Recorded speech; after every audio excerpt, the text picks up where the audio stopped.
We are joined with a true expert when it comes to organic traffic. I would like to welcome Evan Pavlidis to the stage today, who is the enterprise strategy lead for Megantic. Megantic being one of the true leaders when it comes to all things SEO here in Australia and globally as well.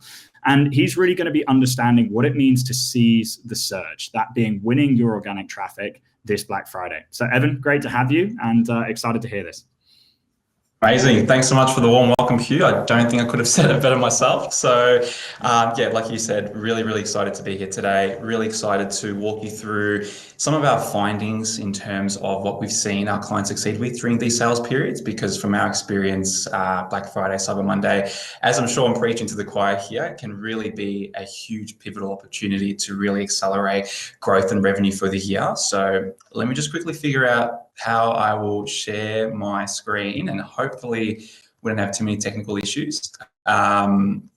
Cool, looks like that's working. Amazing. So as the title suggests, Seizing the Surge is all about how you can maximize your opportunity to be seen, found, and discovered by the people that matter to you the most in terms of customers. And more importantly, going through a few different key points, mainly with just trying to make sure that everyone understands that, you know, consumer spending habits and more importantly, consumer search habits are really changing and evolving, particularly the last couple of years. We can see that probably from around 2019, 2020 is when we see a pivotal shift when it comes to how people are spending in November and December. So, you know, historically, people would more or less quite evenly spend during, you know, Boxing Day, end of year sales versus Black Friday, Cyber Monday. But then as of 2020, people are being a lot more methodical with their spending habits. And we can actually see that the margin and the gap in terms of revenue generated during BFCM versus other sale periods at the end of the year is significantly grown. The only outlier in this data is 2024, simply because Cyber Monday took place in December. But outside of that, I think just from our understanding and also the industry gearing up for a pretty phenomenal Black Friday this year. So I'm really keen to go through some key topics with everyone today. First one being just getting a bit of an understanding and setting the framework of the conversation today. So going through the evolution of search and what that looks like and what that means for your customers, which then directly ties into AI in search, query fan out, and what exactly that means and how you should start thinking about your own strategies when it comes to your site structure, your content, and how you disseminate your branding and your values through your website. We're also going to touch on a little bit on ChatGPT's new instant checkout. Just as a very quick side tangent, this was only announced about 2 days ago. So yes, that did mean I had to frantically scramble to get something onto this presentation in time for today, but I think it's something really cool. And so far, the available documentation is quite interesting. So hopefully there's some good food for thought there for everyone. And then lastly, tying all that back together and taking a look at what does this all actually mean for your brand's visibility during Black Friday, Cyber Monday, and quite frankly, like any sale period. I think we're just focusing on Black Friday for today just because it's right around the corner and I'm pretty confident everyone here has that top of their mind. So without further ado, just diving into the evolution of search, I want to paint a picture of what's been happening over the last, let's say 20 or so years, in particular looking at Google and how it's been evolving and how I think it's been slowly but steadily pushing for a more personalized experience online. So obviously we've got 1998 when Google was officially launched. And then where I probably see that the pivotal shift in Google starting to push for more personal, more human experiences online rather than being very unorganic and keyword driven is in 2011 when it launched the search functionality where you can actually use your voice to search for whatever you want online as opposed to having to type in. During that same sort of time period, looking at 2011 and 2012, Google came out with some pretty major algorithmic updates. I won't bore everyone too much, but basically the Panda and the Penguin update were really just about combating businesses, brands, agencies that were abusing content guidelines and backlink guidelines just to manipulate the algorithm and get success. So I personally think that 2011 and 2012 really marked a pivotal shift of Google trying its best to push people to be incentivized to provide genuine value rather than just trying to rank for keywords and doing every dodgy thing you can think of. It's still not a perfect system. Google still, I think, has many more steps to go, but it's definitely heading in the right direction. And then when we take a look at more recent years, we've got Google's updates with Google BERT, which is a natural language program. And then probably more excitingly, and I'm pretty sure it's something that everyone is talking about at some capacity, is looking at 2022, where ChatGPT kind of took the world by storm, and now looking at 2024 and 2025 with AI mode, AI overviews. I think I've lost count how many questions I get every day when I'm chatting to clients, when I'm chatting to people about AI mode, what it means for search, ChatGPT, like, is it the future? Do we just abandon everything and invest in there? I think probably shifting the conversation a little bit, a better question would probably be is, what data do you have to support which vertical you should be investing in to acquire your customers? Because at the end of the day, LLMs like Gemini, Perplexity, ChatGPT, they're just channels to be utilized to draw in traffic and draw in customers. But when we take a look in terms of traffic sources, and this was done by Ahrefs, it was looking at about 60 or so thousand different websites, we can actually see that an LLM like ChatGPT, which is arguably one of the most popular ones right now, is only constituting on average about 0.24% of traffic sources for websites, as opposed to Google just still absolutely dominating with 41.35%. Google currently between 2024 and 2025 has seen an increase in searches. I believe last time I checked the stats, we're sitting at about 5 trillion searches annually, which is just such an insane number to try and conceptualize in your head. So when you are, having conversations internally or with your agency partners or whoever it might be about, ChatGPT, LLMs, and where you should be investing your energy, I think it's really important to firstly grasp whether or not your particular demographic is actually engaging with these platforms. And then based on that, that's how you then decide how to divvy up resources and how to allocate, funding, budget towards some of these channel optimizations. But from what we're seeing, Google is still the most prominent driver. But that doesn't mean that there hasn't been changes to how people are actually utilizing Google. So I think particularly with Google pushing AI overviews and AI mode, which AI mode we're still waiting for here in Australia. Hopefully it's not too long to go. But what we're seeing is that the large majority of keywords that are triggering AI overviews are really informational when it comes to the intent. So people browsing, trying to get information, comparisons between products, asking questions. And we're seeing a shift of, answers becoming a lot more conversational and a lot more organic, and actually mimicking a conversation that you would have in your in-store experience when, you go in, if someone comes into a location and, customers got questions, they'll obviously be catered to, and they'll be given a lot of value to make their decision as to whether or not they want to purchase. So AI overviews and AI mode is really trying to replicate that to a certain capacity.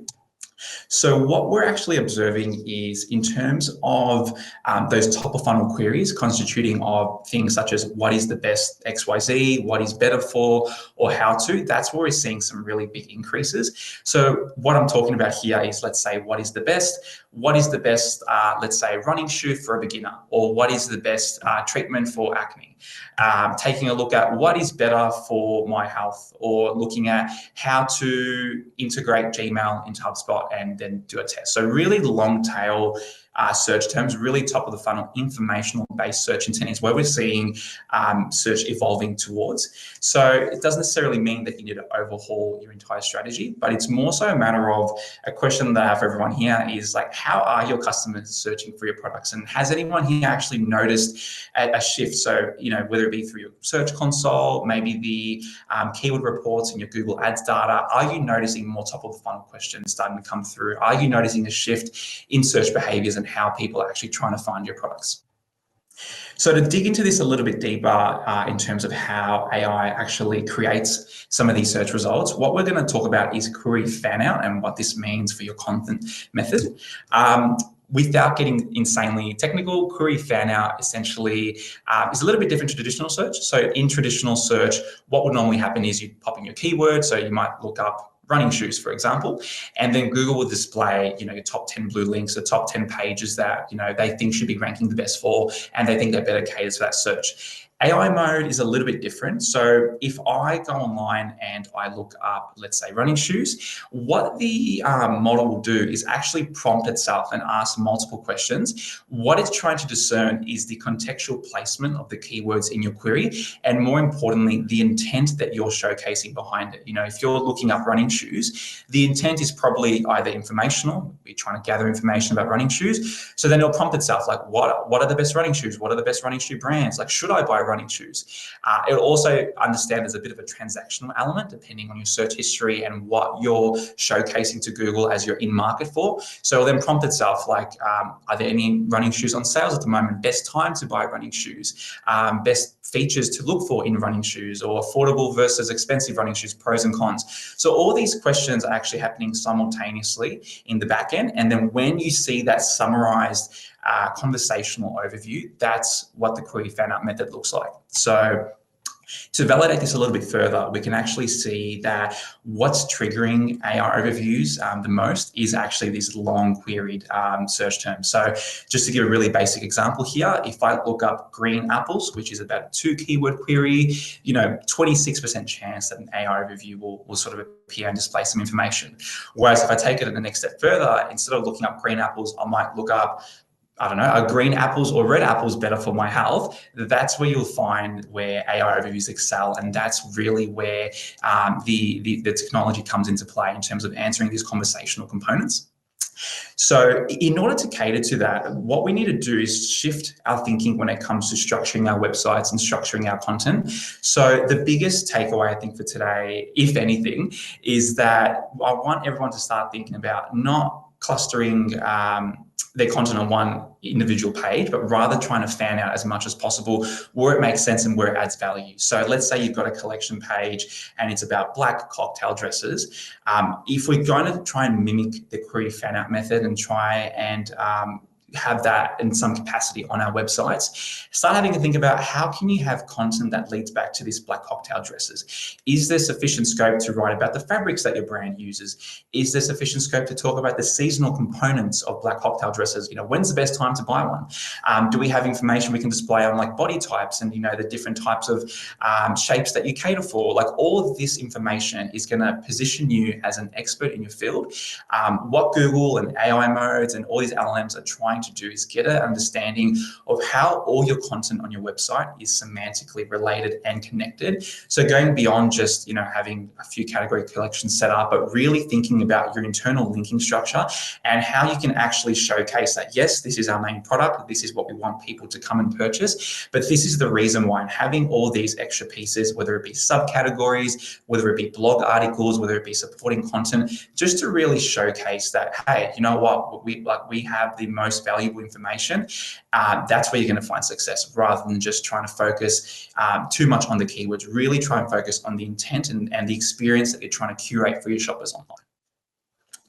And so I guess the main question today for everyone to have maybe a bit of a think about afterwards is, how well does your content strategy currently address some of these emerging search trends? Like, are you starting to pivot away from traditional thinking of just shoving in keywords wherever you can, and more so about how can I add value? Like, how can I preemptively answer some questions? How can I showcase the great range of products that we have?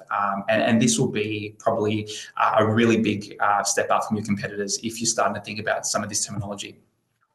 What I also wanted to quickly go through is ChatGPT's instant checkout and what can we actually learn from the available documentation. So what it's been called is the Agentic Commerce Protocol. A lot of fancy words. I'm not a huge fan of the terminology, but basically what it is unfortunately it's been rolled out in the US as a first point. So if anyone here has a presence in the US, like, by all means, please listen up. If anyone here doesn't, still listen up, because it should be rolling out in Australia, hopefully in the next 6 to 12 months. So definitely a lot of value here. But basically what's happening is ChatGPT is enabling merchants that have Shopify stores and Etsy stores to be able to allow their customers to purchase directly through ChatGPT without needing to leave the platform.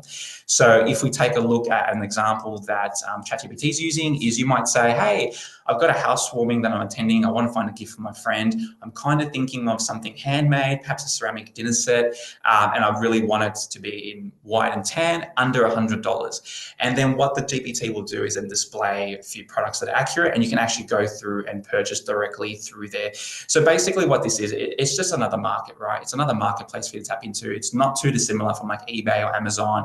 It's just another way for you to disseminate your products and get people on there. So what I probably want to focus on is the distinction between Shopify, Etsy, and other platforms. So if you have a Shopify store or an Etsy store, you're automatically opted into this. If you have anything else, like your WooCommerce or Headless or whatever it might be, you have to apply and opt in and provide a bit of a merchant overview of your products. So what I want everyone to pay particular attention to is what this documentation is telling us about the types of fields that are able to be filled in, and what that can help us better understand, like some of the things that we can do and apply on our websites beyond just, ChatGPT and LLMs.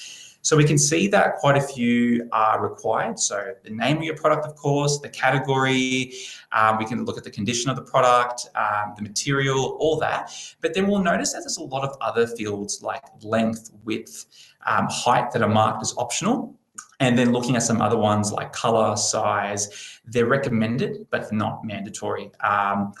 My advice to anyone that's, potentially looking at investing or incorporating a strategy that addresses optimization for instant purchases within ChatGPT would be to ensure that just treat everything as absolutely mandatory. Like ignore where it says the required field being optional or recommended, make everything mandatory. Because if anything, what we've gone through today is really illustrating how all these search platforms, all these LLMs are really getting hyper granular. Your search intent can be very, very long tail specific. Like you can have a conversation. You no longer need to look up, Black Friday dresses. You can look up Black Friday dresses under $100, made out of wool or whatever it might be. So especially when we take a look at a lot of trust signals that I imagine everyone here takes really, really seriously, such as your store review count and your store ratings. These are marked as optional. But again, we need to think about the semantics and the meaning behind search intent rather than the keywords. If your customers are searching on ChatGPT, best running shoes, for example, the word best just preemptively calls into question, well, how do you actually classify what is best? The easiest way would be, well, if one of your products has tons of reviews, if your store has schema that has reviews and it's really fantastic, would that not constitute as being the best in the market and the best option? So just really starting to utilize all the available data as much as possible, and just going beyond ChatGPT and LLMs, like actually utilizing that as part of the content on your website. So I've done a lot of talking about LLMs, GPT, the importance of being granular, but what does that actually look like in practice, and how can you apply some of these findings into an organic strategy to succeed during Black Friday, Cyber Monday? Preparation is key, like prepare. I think from my chats with marketing directors, business owners, and anyone else in the field really, the term Black Friday, Cyber Monday, more often than not becomes synonymous with guns blazing when it comes to, your Google ads, your social media ads, your emails, your SMSs, all these great channels, which, like, don't get me wrong, like are absolutely phenomenal. But SEO really is that missing piece of the puzzle that will help tie everything together and give you a proper omni-channel approach to really make sure you succeed during Black Friday, Cyber Monday, as opposed to just heavily relying on PPC channels. With PPC, you're sort of subject to increases in cost per clicks, cost per acquisitions, the saturation of the market with your competitors definitely increasing their budgets. So having a well thought out SEO strategy to complement your Black Friday sales will be paramount to success, particularly because the key differentiator between an SEO strategy for Black Friday, Cyber Monday versus a PPC campaign is the compounding effect of SEO that we'll have for years to come versus the PPC campaign that you're running. Now, of course, when you do have a PPC campaign that runs, you've got that data available that you can reutilize and reincorporate into future campaigns and help you better understand, structures, how to A/B test certain elements. But SEO is far more direct when it comes to actually building throughout the year value and building authority to that page that will really help you excel, rather than just purely relying on paying as much as you can to appear in certain results. So what does that actually look like? Well, the biggest thing, just stripping it down and getting really down to basic, is just understanding your customers, their search intent, and trying to preemptively curate content that will address their key questions. So let's say you've got data in your CMS that suggests that there's certain demographics that really value discounts, like 20 to 30% off, or there's certain demographics that really value free shipping thresholds. Like, you know for a fact that if you send them an email and you say that there's free shipping across all orders, you know for a fact you'll rule them in. So really trying to understand, what people will be searching for during Black Friday, and just trying to curate content through FAQs and implementing that as part of structured data on your website to really address some of these questions. But it's also going beyond just questions about Black Friday, Cyber Monday, having content that's useful and valuable and speaks about your brand and how fantastic you are. That's what's going to help LLMs and Google and search as a whole latch onto your content. And this is exactly what we do with some of our clients. So getting really, really granular. And the biggest thing when it comes to preparing for Black Friday, Cyber Monday is segmenting your collection. So don't just have one collection page being / Black Friday sales, like really break it down category by category, which will allow you to create more curated specific content for that category. In this particular example, we've got a accessories company that sells handbags. So you can break it down into Black Friday sale / crossbody bags, vegan bags, travel bags. What that's going to allow you to do is firstly sort of replicate that query fan out, where you've got all these interconnected collection pages that are linked together, are semantically related in terms of the content, and overall will just showcase that you've taken the time and energy to create genuine value and a great shopping experience, and that will be rewarded when it comes to appearing in AI overviews. And from our own experience with the clients that we work with that want to implement a Black Friday strategy for their SEO versus clients that don't, we see on average about a 64% increase in revenue year on year. So it really is a phenomenal time to start thinking about your SEO strategy for Black Friday. And if you want to start appearing in some of these results with Black Friday sale dresses or any sort of product that you sell, I know I've used dresses a few times, so I apologize, but this is what you want to start considering. Like, how can you curate a really great user experience, and how can you position yourself as an authority on your subject matter? And the last thing is just when you have great content, whether it be a really great shopping guide, a comparison guide, don't just set it and forget it. Reutilize that. So if you've got a really great, gift giving guide that people should look for in 2025, reutilize that in 2026. Obviously update your titles, your descriptions, your content, new products, but keep building upon that authority, keep building up on the content that you have, and keep reutilizing it to maximize its utility and really make sure you succeed during these sales periods. So that is all. I hope I haven't gone too much over time, but hopefully some of this is exciting for everyone. Hopefully there's some value there. And more than anything, I really hope everyone has a phenomenal Black Friday sale period. If anyone here is maybe curious about how you can start thinking about your strategy for future sale periods, or what you could do perhaps a little bit better, get a bit of a second opinion, by all means, feel free to reach out. More than happy to share this entire presentation with you and also give you some food for thought about what you could be doing differently.